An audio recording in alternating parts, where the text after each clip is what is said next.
താമരശ്ശേരി ചുരം 6-ാം വളവിൽ ലോറി കുടുങ്ങി. ചുരത്തിൽ ഗതാഗത തടസ്സമുണ്ട്. ആ ലോറി ഇപ്പോൾ മാറ്റി എന്നുകൂടി ഏറ്റവും പുതിയതായിട്ട് രാഹുൽ KV അറിയിക്കുന്നുണ്ട്. രാഹുൽ തന്നെ തുടരുന്നുണ്ട്. രാഹുൽ, ലോറി കുടുങ്ങിയപ്പോഴുള്ള ദൃശ്യങ്ങളാണ് ഈ കാണുന്നത്. എന്നിട്ട് രാഹുൽ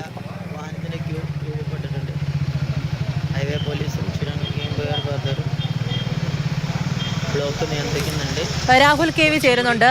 രാഹുൽ, ലോറി മാറ്റിയിട്ടുണ്ടെങ്കിലും ഗതാഗതം പഴയപടിയാക്കാൻ പറ്റിയിട്ടുണ്ടോ? എന്താണ് ഇപ്പോൾ സംഭവിക്കുന്നത്?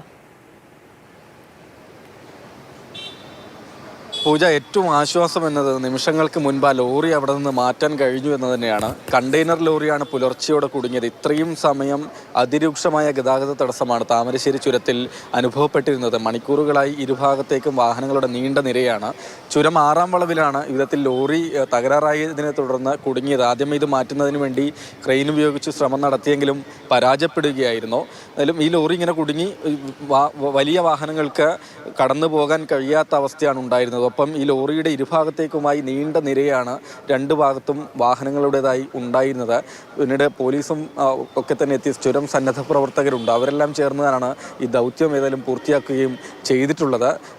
അതിനൊപ്പം തന്നെയാണ് ഇങ്ങനെ ഗതാഗത തടസ്സം അനുഭവപ്പെട്ടതിനെ തുടർന്ന് വയനാട്ടിൽ നിന്നുള്ള KSRTCയുടെ ദീർഘദൂര ബസ്സുകൾ താമരശ്ശേരി ചുരം വഴിയുള്ള യാത്ര ഒഴിവാക്കി കുറ്റ്യാടി ചുരം വഴിയാണ് ഈ സമയങ്ങളിൽ സർവീസ് നടത്തുകയും ഒക്കെ തന്നെ ചെയ്തിരുന്നത്. അങ്ങനെ വഴിതിരിച്ചു വിടുകയാണ് ഉണ്ടായത്. ഏതായാലും ഇപ്പോൾ വലിയ ആശ്വാസം ആയി. ആ ലോറി മാറ്റാൻ കഴിഞ്ഞിട്ടുണ്ട്. ഗതാഗതം പുനഃസ്ഥാപിച്ചു വരുന്നു. പക്ഷേ ഈ നീണ്ട നിരയുള്ളത് കൊണ്ട് തന്നെ പൂർവാവസ്ഥയിലേക്ക് അല്ലെങ്കിൽ ശരിയായ രീതിയിൽ ഒരു സ്മൂത്തായ രീതിയിൽ ഗതാഗതം എത്തണമെങ്കിൽ കുറച്ചധികം സമയമെടുക്കുമെന്ന കാര്യത്തിൽ സംശയമില്ല.